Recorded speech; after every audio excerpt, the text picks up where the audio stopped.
Rock FM today.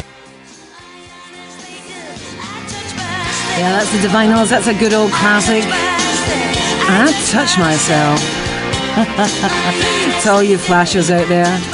It's Kathleen Ruddy here with you on my Big Fat Show right here on Rock FM. It's 90.5, 106.7 and 89.2. And of course, you can get your rocks off online on our brand new shiny website, www.rockfm985.com.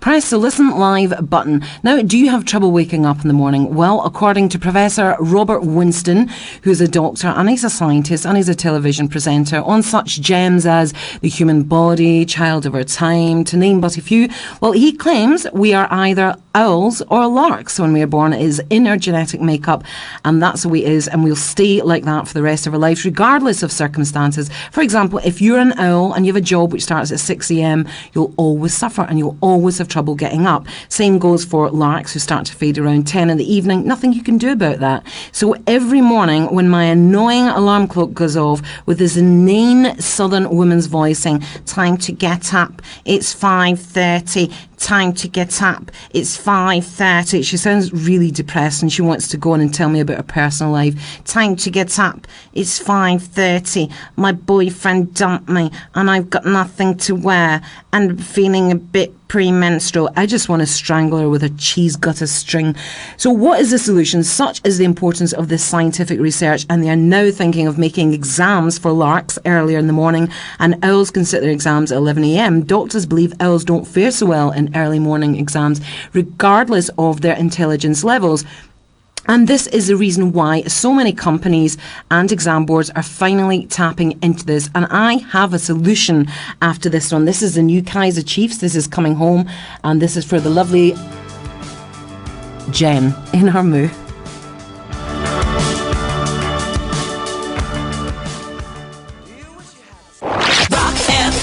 Rock FM today.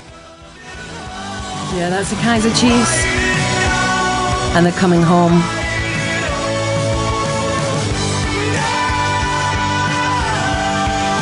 Yeah, that's all for the lovely Jen and Armu. And the Kaiser Chiefs are going to use that single as the unofficial song for England in the World Cup. They're coming home. And they're going to add at the end, early.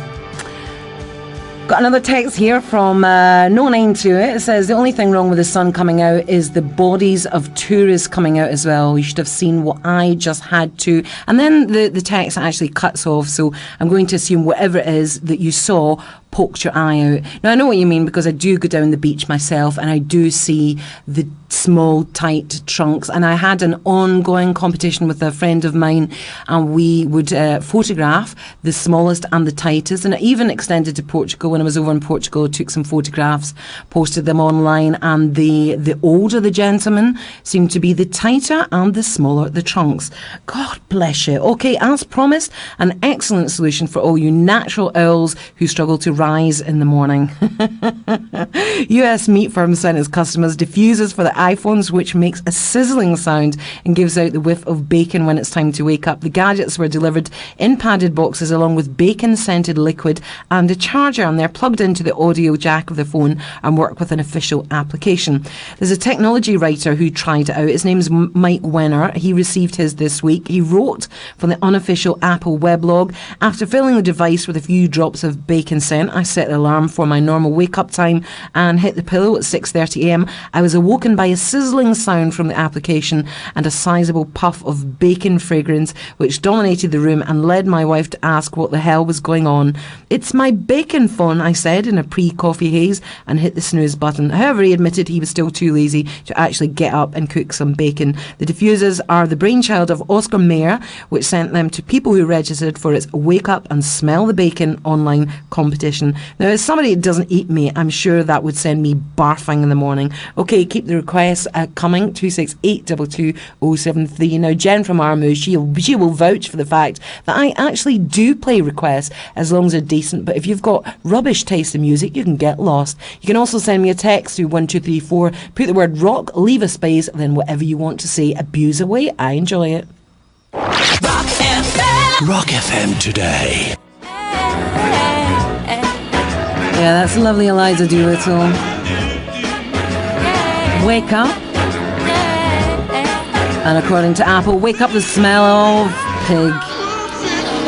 Now, I love the news about the Aussie passenger who caused last Friday this havoc on a Virgin flight. He's an Australian passenger. He mistook the cockpit door for the toilet door, and he triggered Friday's hijack scare on a Virgin Australia flight from Brisbane to the Indonesian holiday island of Bali.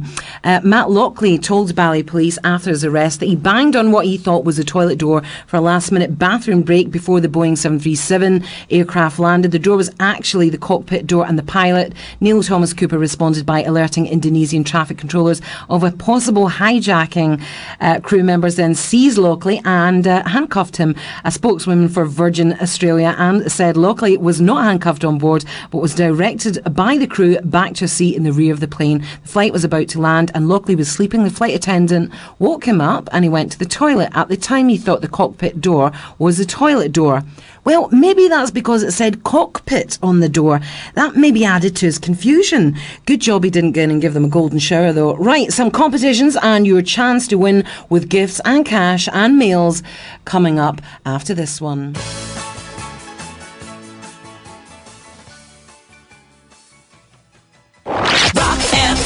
Rock FM today. That's Morrissey, and you have killed me. Some more depressing tunes from Morrissey. Welcome back. And if you've just tuned in, then you missed something really important. We were giving away €50 notes to all our listeners, and you just missed that. So next time, listen in from the start of the show to avoid disappointment. The early bird gets the worm. Right then, if you think the drunk Aussie guy who tried to make a pit stop in the cockpit was bad, what about this guy? The father of a 15-year-old Somali boy has arrived in Honolulu, where his son is in hospital after surviving a trip from California to Hawaii, stowed away in the wheel well of a jet. And the boy sneaked into the wheel compartment of a Boeing 767 that took off earlier this month from San Jose International Airport in... Do you know the way to San Jose?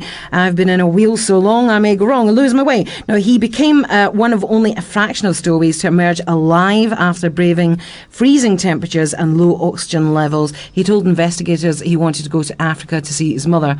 Kayla Rosenfeld, a spokesperson for Hawaii's Department of Human Services, said in the statement the boy's father arrived in Honolulu, though she declined to release additional information, citing privacy concerns. It was unclear if it was or when the Department of Human Services would release the teenager to his father. The teen has been in a Hawaii hospital in the protective custody of child welfare authorities. Rosenfeld has said the boy's father of Santa Clara has told Voice of America's Somali service that the family expected that the boy would soon be returned home to California.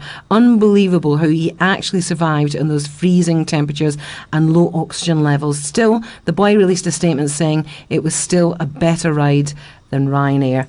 Okay, keep the calls and texts coming. This one's Jamie T. And this one is Sheila, and who appears in the video, but the late, great Bob Hoskins. I just found out he died, not got a finger on the pulse. 71 after a small bout of pneumonia. Sadly missed. Here he is. I guess the carpet weren't rolled out. My darling, you left me here alone. I'll walk the streets of London, which once seemed all our own. The vast suburban churches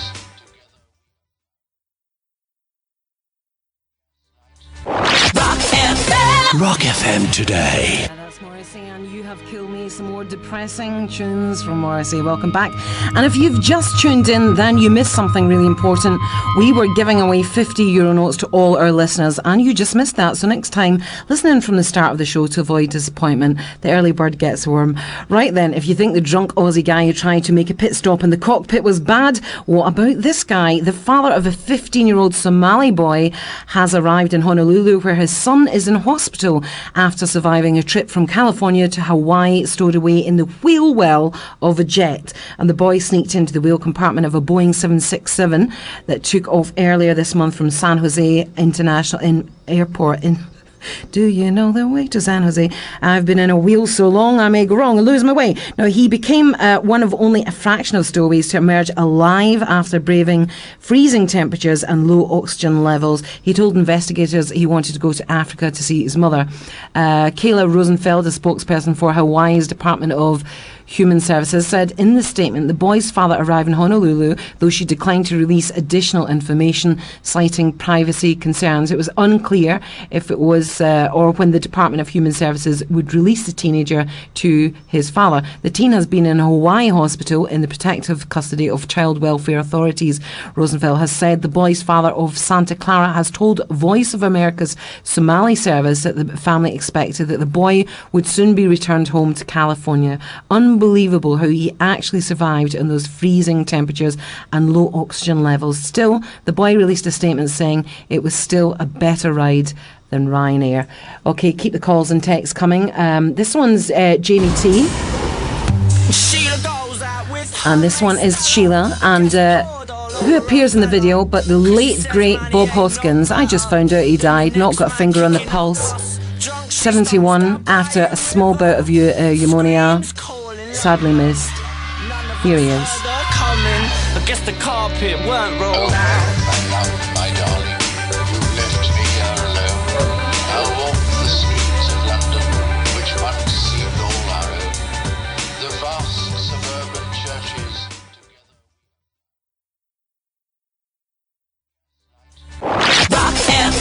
Rock FM today. And that's Jamie T featuring the lovely late Bob Hoskins, who died yesterday, age 71. Very sad to hear that. But there's good news for Prince fans. Never one to shy away from surprises. Prince is to announce a return to the UK just 3 months after the series of guerrilla gigs in London and Manchester that sparked a bit of wild excitement in February. Prince has scheduled 3 shows in Birmingham, 15th of May, Manchester 16th and Leeds on the 23rd. Though at this stage we have no information on venues or even whether he'll be playing with his band, who are Third Eye Girl. The news is sure to feed speculation that he's set to be the final headliner at Glastonbury on Saturday 28th of June, but also they're saying it might be Oasis, so who knows. His last visit spanned most of February, so it's certainly within the realms of possibility. He'll stay long enough to play at the festival in Somerset. Glastonbury founder Michael Eavis, however, has said the final headliner will be one of the biggest bands in the world at the moment. Even if the festival appearance does not happen, the gap between the Manchester and Leeds dates suggests more shows might actually be scheduled. So if you'd like to see a little purple singing midget and your acid taking days are behind you, then this is how to get on that. You've got to sit on Q Music or Mojo or NME for tickets and how to get them, because my prediction is they will fly off the wall almost as soon as they are announced, so keep an eye out on that. Okay, back with another prize giveaway after this one.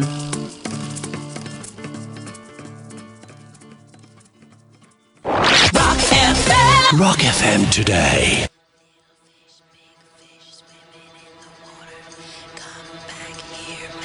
Okay, and back in the days of Liz Taylor and Richard Burton, all that was heard from the press was on again, off again, and who else is one to tease like that is the Gallaghers. Only 1 month ago they were teasing us with a big announcement. It turned out they had a press call and they were only selling box sets. Well, if this latest set of tweets turns out to be a false alarm again, then I am just going to kick him in his wonderwalls, and he really will need some Alka-Seltzer. Speculation that Oasis will reform was sparked again Thursday night by a series of cryptic tweets from former frontman Liam Gallagher. He was probably drunk, but anyway, if they're to be believed, he took to Twitter on Thursday night and he sent fans into a frenzy after posting a succession of messages that spelt out the name of the band, followed up by a final tweet that said Oasis and signed LG. Gallagher's publicist was not available to comment on the rumours.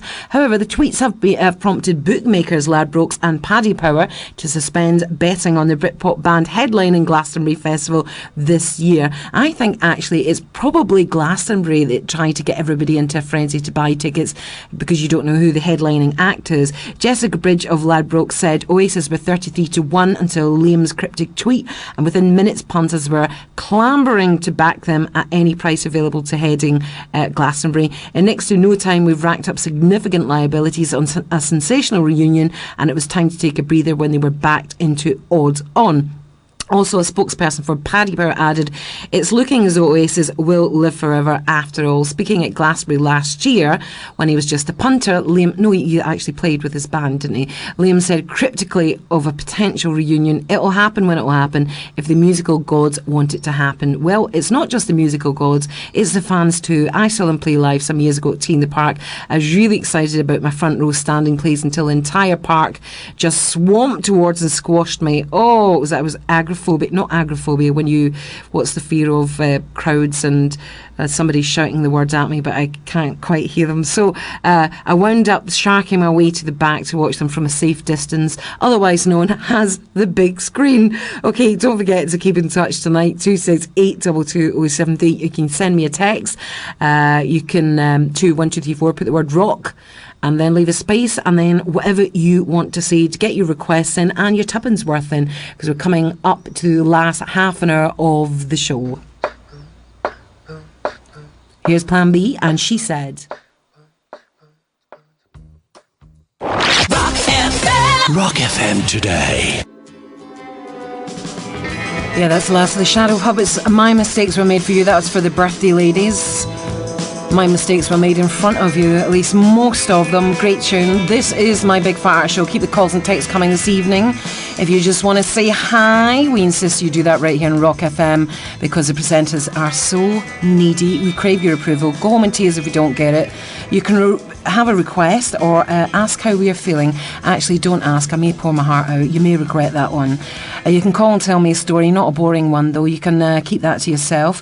How to do that is 268222073, or you can send me a text to 1234, put the word rock, then leave a space before you start to send your dull tale. In fact, let's have a competition. Let's just tell each other the most boring facts over a day. I think that is the theme for this evening. I used to know a man in his 60s, and we have no idea what his name is or was, but we used to bump into him in the local pub in Scotland or in the supermarkets, and because we didn't know his name, we used to call him Old Man No Stories. He'd lock you into the most boring story, and it just wouldn't have an ending. So here's my theme for the evening: boring stories. See if you can out-bore me on this one. My washing line fell down today, but it didn't have any impact on my life because I didn't do any laundry today.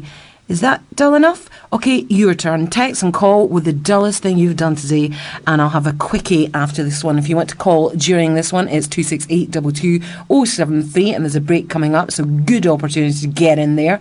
I'll send a text to 1234, put the word rock, then leave a space, and then give us your dull tale. Rock FM today.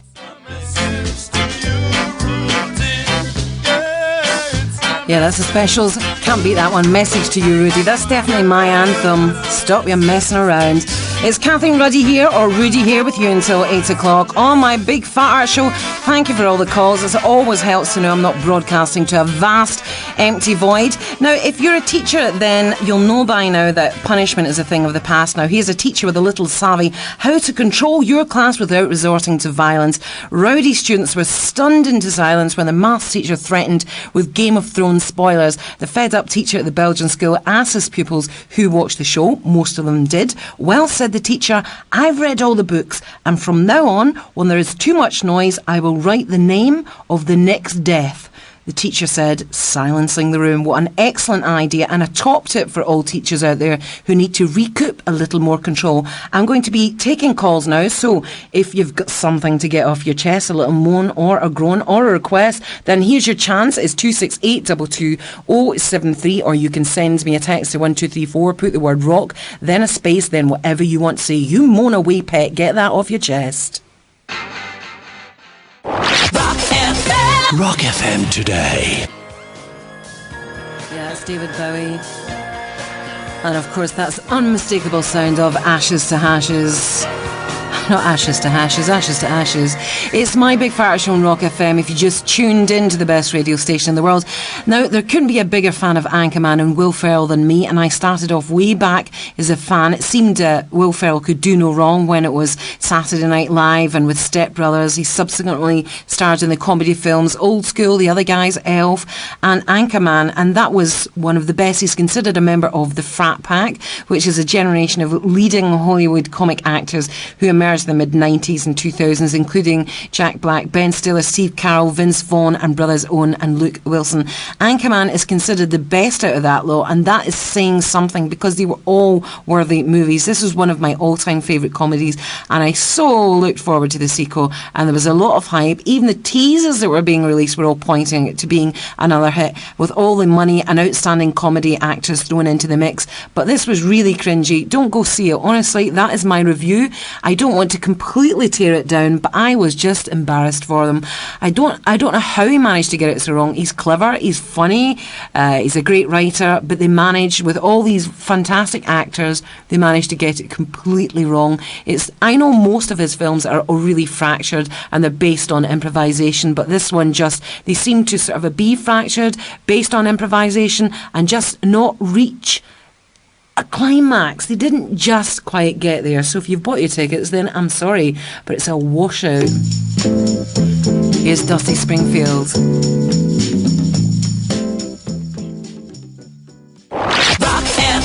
Rock FM today. Yeah, welcome back. We're talking music news. We have updates on Gil Scott-Heron, as you heard there. Radiohead and The Strokes. Also happening this week, Courtney Love has claimed that she will stage a Kurt Cobain-themed musical if she can get the right people involved. Love revealed ambitious plans for her late husband's legacy, including a biopic, a documentary and play. Love states that has been fans' reactions to the possibility of a stage production involving Cobain's story, which has made it now very likely to happen after being swamped by tons of Nirvana fan mail and social media posts pushing for a musical to become a reality. Both Frances, being Cobain, Kurt and Courtney's daughter, and I have thought long and hard and agree that if we can reach up to the highest shelf and select a team of the greatest and most respected writers, producers and directors, then a Broadway musical is very likely to happen, says Love. But she's barking mad, so who knows. Okay, back after this one with some more music news. This is the Kinks.